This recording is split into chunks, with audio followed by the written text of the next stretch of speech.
Alright, so what we have here today is a game I'm looking at with literally no clue about what it's about. The story with this one is me and James were in an EB Games one time, and we found this game for $5. $5, a new in-box PS5 game that usually retails for about $60, the cheap ones at least, dropped down to $5. This legendary $5 that could have been spent on, I don't fucking know, 2 chocolate bars in this economy, was instead invested into this game, Dolphin Spirit Ocean Mission, and just from the title alone, I can tell this is probably going to be a cheap and unenjoyable experience. Regardless, let's blast into this game full of dolphins, spirits, and something about an ocean mission. I wasn't paying attention. So, let us look into the history of this game. So this is an educational adventure game, and oh no, I don't like this already. Listen, alright, name me one educationally focused game that wasn't needlessly pandering or just plain boring, alright? It's not a good first impression that the game I'm looking at is education focused. I guess it's gonna be focused on wildlife and nature conservation, particularly in our oceans. A legitimate issue in our current year, yes, but not one I need spoon-fed to me through video games, which is usually a way to escape the troubles of our real-life society. Looking into the developers of the game, we come across Magic Pockets and Microids being responsible for the publishing of the game. Magic Pockets have very little information available, by which I mean to say there is no Wikipedia article for them. I mean, they've produced a lot of licensed games, which would make a lot of sense due to their overall quality or whatever this is, and the company seems to be located in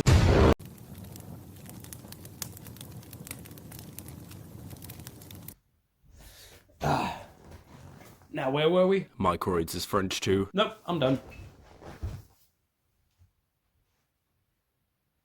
Okay, fine, I'll play the fucking game. Starting up the game, we are treated with one of the title screens of all time. There really isn't much for me to take from this title screen. Very much pales in comparison to Chess for Idiots title screen, something I could do a whole video essay on if I have to.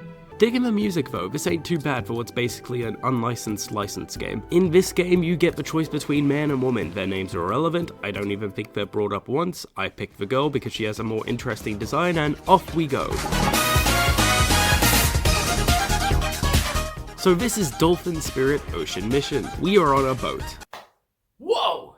Suddenly, however, we notice that this game is fucking ugly.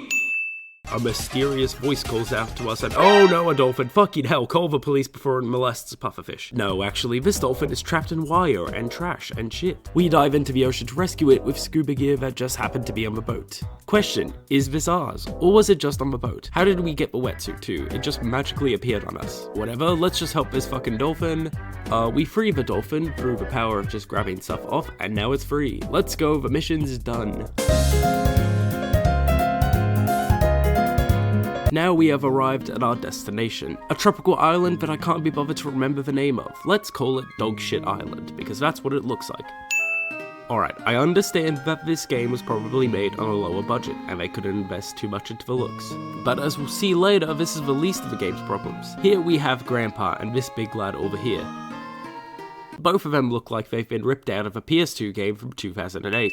Grandpa also introduces us to, okay, pause for a second, what the fuck was that transition? Without the black fade that is sort of overlaid onto the scene, it would just be a straight cut to the next location. It looks so janky. Could they not have extended the fade and made it look less awkward? Especially with the text box immediately popping up. They should have given it a second delay so it doesn't look out of place. Anyway, we are introduced to Lisa, leader of Dogshit Island's marine institution, dedicated to protecting the environment on land and sea. And now we are introduced to the main gameplay loop when we are given a camera. Throughout Dogshit Island and its surrounding waters, you can find animals roaming around which you can take pictures of. Now, you start with some limited selections, but you expand the spawns by collecting trash around the island and in the water. And some animals are limited to where they actually spawn on land or in different ocean biomes. For instance, there are 3 different dolphin types, not including this unique ass one we rescued here, but they're all found in different parts of the ocean, meaning you have to search around to complete your Magical Animal Compendium of Awesomeness. And yes, that makes sense from a gameplay standpoint, but realistically, how big is the area of ocean we're searching? The game has 4 different ocean areas, and despite them all looking the same, they are meant to represent different aquatic environments. So how far out from the island are we going? It can't be that far, because of the opening cutscene, and when leaving this smoke shit little dolphin, the island can be seen, like, not even 5 kilometers away from where you are. Oh, and for my Imperial viewers, it's like, half a Scandinavian mile. That's the right mile, yeah. You can also take pictures of various things in the environment. We've got a bad Keanu Reeves pun, this swing set I thought would be a cool album cover, this tree. All of these location pictures add lore that absolutely doesn't mean shit. It's basically just another collectible, and you know what? That's what this game is, a collectathon. You just have to collect entries in the journal for the goal of 100%, I guess. Now, this is a beloved mechanic, collecting things for the arbitrary goal. Platformers and open world games kill it in this field. However, not only do you have to strike a balance with how many collectibles there are and how many you need, you also need to make sure that the process to obtain all these collectibles is an enjoyable process, which I believe that Dolphin Spirit Ocean Mission fails at. All you do is take pictures of the bland environment and the hideously diseased looking animals. Alright, I think I've gone on long enough about how this game functions. Let's have a look around the map. We only have 2 areas unlocked on this island currently, the town and Grandpa's house. Let us see around. Fairly empty village, yeah, you could say that again. I've only seen like 3.5 other people. Okay, this waterfall isn't too bad, and a more charming game with better lighting, I could respect this. Okay, so apparently I have to go see Kawani, the big lad down at the port.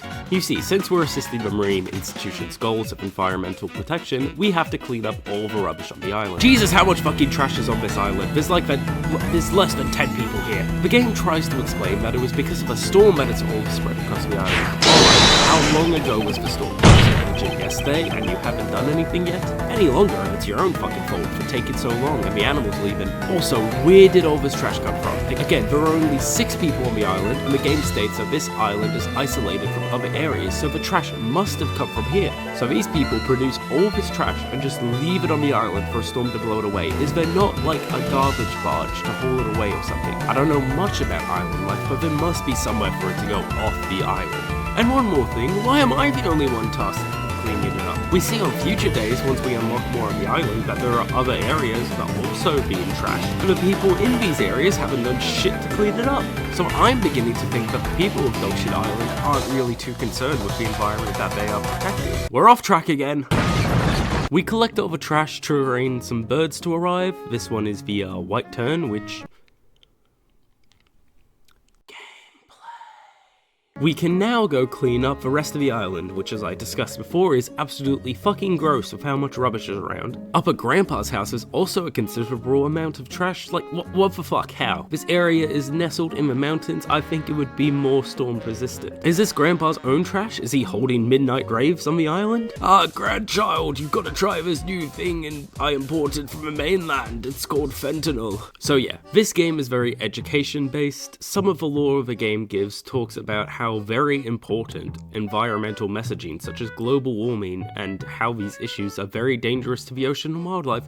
And okay, yeah, listen, this is all well and good, I think these are very important messages, but at certain points I do feel the game is trying to force these messages down your throat in a very not creative way. Video games I feel are one of the most engaging forms of media for telling a message, but the method in which you deliver these messages needs to be actually creative, i.e. told in a way that isn't just reading text on a screen that tells you, yeah, this thing is bad, it harms the world. Jesus, we're not anywhere near the track at this point. That track is so far back, we're on the road in the middle of nowhere. Day 2, we unlock the map and see just how bare this map looks. There really isn't much going on here, so we talk to the big lad and get a toolbox, so we can clear a way to the beach, which has something to do with our mission.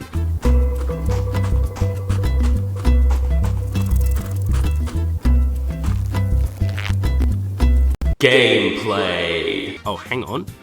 A secret? Nalise Leon? No doubt a French person, but what are they doing on the island? Or what were they doing? Also, why do I need a whole ass toolbox to clear these branches? 90 kilograms no muscle mass IRL me would be able to yeet those twiggy ass branches off into Neverland. You don't need like a wrench to do what? Turn them around? Also, these very suspiciously block the one path onto the beach. Someone surely placed these here to perhaps strategically blocks access to cleaning up the beach, and a very specific object in this area will show at the end of the day. I'm sure it has nothing to do with this fella standing here on the beach that was blocked off. This is Kai. He looks like a fuckboy. Kai directs us to help this bird that's trapped. How long exactly have you been over here, Kai? Could you not have rescued the bird yourself? Or maybe there's a reason you didn't rescue the bird? Sorry, I'm getting distracted by the fact that I can't take pictures of these fish that are just on the ocean surface. This fucking 8 of these trapped birds on the beach. Kai, why didn't you help them, you heartless fuck? Okay, bit of back and forth later, we are finally on our first ocean expedition to Turtle Bay. We are once again joined by the dolphin and are tasked with, I don't actually know, I wasn't paying attention. I don't know, I just take pictures, clean up trash and save animals, basically the shit we are already doing. Not only that, it's at a painfully slow pace. You move so slowly around the island and in the ocean, and it's not even funny. And if you look in the menu there actually is an option for a running trigger. Oh, let's give that a go, shall we?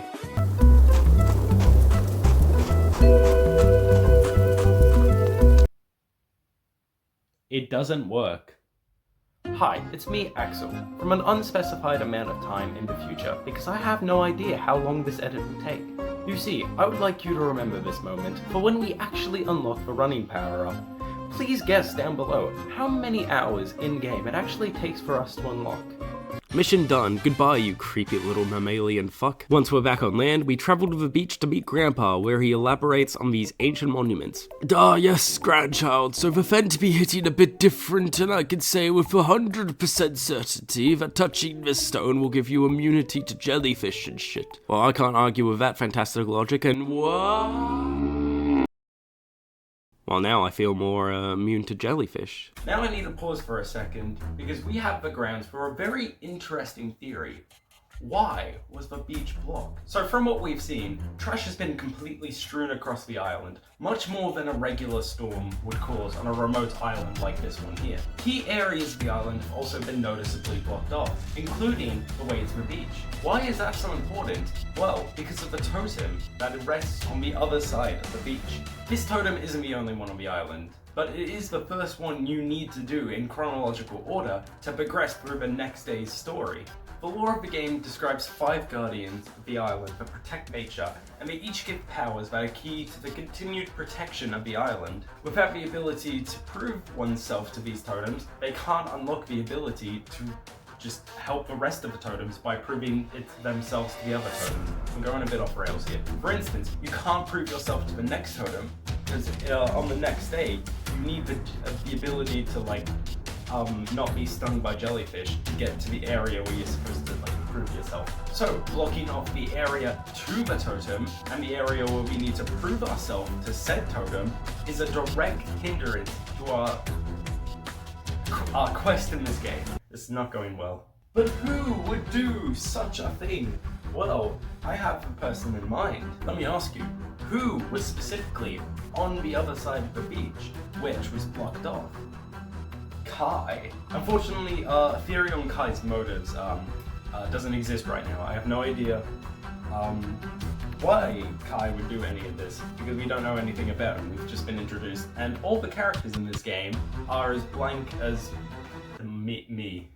I don't fucking know. Ad-libbing the script yet again. So of course I will further look into this theory so we can ascertain what Kai's motives are as we head into day 3.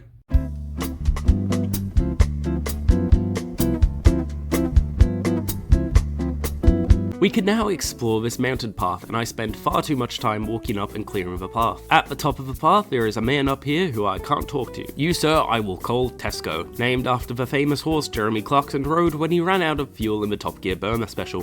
Hello, horse. I shall call you Tesco. I decide I should go back down the mountain and continue with this main quest. Perhaps the campsite is Kai's evil lair? I have no evidence besides this sign that says evil lair with those suspiciously Kai-shaped letters crossed out. Jesus, this game really needs fast travel. Hello, whatever your name is. I can't remember if I came up with a joke when we first met. Well, fuck. I hope this volcano blows up and kills me. Hello, Tesco! Alright, so Kai is yet again suspected for sabotaging a radio tower, meaning communications with boats are down. If you were paying attention yesterday, Jonathan, you would notice a sunken ship. This is clearly because Kai disabled the tower, leading the ship to spontaneously explode, after which he ate everyone aboard. Okay, the last bit's a bit of a stretch. Alright, we fix old mate Tesco's radio antenna, and we have to go back down again! I'm on my way. I want to jump and drown in the bay.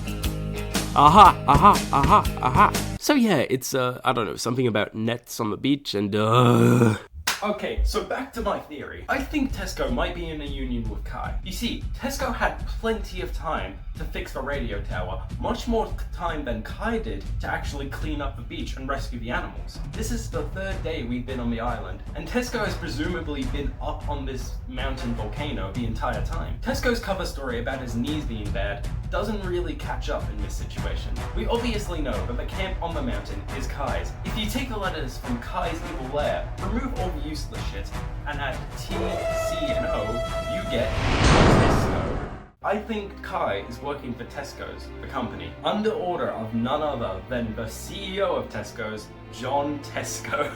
This is so fucking dumb. Their goal is to pollute the island and make it uninhabitable so all the people move away and they can achieve their goal of building the world's first Tesco resort. You might be wondering if I've ever been to a Tesco. No, I am Australian. And the only, notable lore about our supermarket brands is that they're greedy bastards that like to price gouge. Alright, we're on the beach. Kai, that fucking monster, has left nets everywhere. Cool, a new mission for Super Kai and his sidekick. Is this man trying to recruit me to the Tesco cause? Well, fuck you, sir. I am stanchly anti-capitalist and I have nothing to do with your business scheme. Well, fuck. Kai, I would be happy to join you if it wasn't for the fact you called me a sidekick. You insulted my honor, good sir. This means war. Come on, Grandpa, we'll take over this island through drug trafficking. Grandchild, I'm tweaking out. Ah, he's fine. Let's go to the next ocean area. Is this stupid-ass dolphin to come help us clean up Kai's eco-terrorism with us? Also, we randomly unlock the dolphin's profile. Apparently, this is Keanu Reeves. I didn't know John Wick got reincarnated as a dolphin. That looks like it's from a reboot of Echo the Dolphin. But why give us this information now? This isn't part of the Tesco conspiracy, this is genuine. Why now on the second day? This is like 2 hours into the game. So yeah, we clean up the place and save some creepy ass dolphins and underwater is so damn boring. Oh cool, this rune looks like a Lenny face. Okay, this game is so fucking boring. I'm just gonna montage until the end of the game. Oh, we have another totem, and now we unlock running. It's day 4, 3 hours into the game. Hi, it's me, Axel, from the future again. Congratulations to all of those who chose 3 hours. Your prize is a Chaos Emerald. Merry Christmas.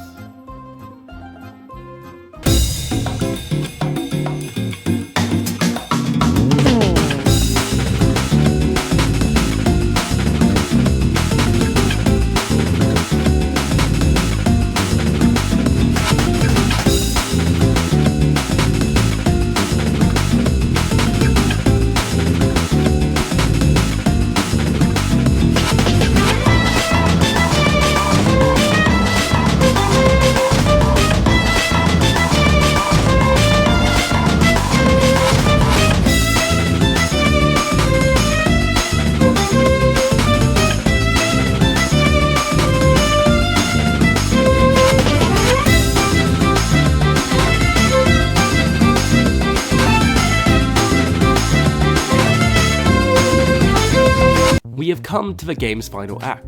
I think this is a storm. Yeah, John Tesco and Kai were busy building a weather machine during the time skip, totally. So this is all their fault. We have to find one last totem to save the island with magic powers. I don't care anymore. Listen, I'll be honest, there is nothing more I can say about this game that I haven't already. This is one of the most uninteresting games I've played since EU4. Woo! That's 2 videos in a row where I've insulted that boring ass game. Brian, if you're watching, I'm sorry, it's just boring. I don't care if it has Eastern Rome. The game goes on for way too fucking long, and Dolphin Spirit Ocean Mission fails to be an interesting video game, and the only enjoyment I can gain from it was taking the piss out of its genuinely important message and creating the stupid ass plot about Tesco taking the place over, and it just looks like shit, plays like shit, the story is boring as shit, and the message is delivered in a way that is just plain uncreative. Shit. So we do shit underwater, turns out with a 5th totem, which is boring. A fucking shield saves the island, that's cool. And we finished Dolphin Spirit Ocean Mission.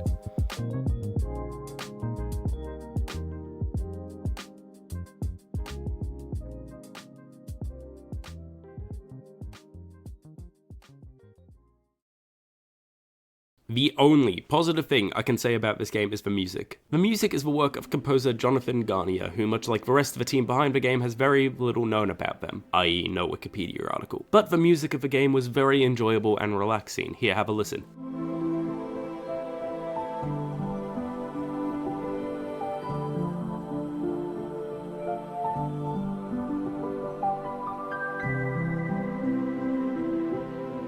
Perhaps in a better game, this music would serve to elevate the experience instead of being the only redeeming quality in a sea of absolute wait a minute. That's it.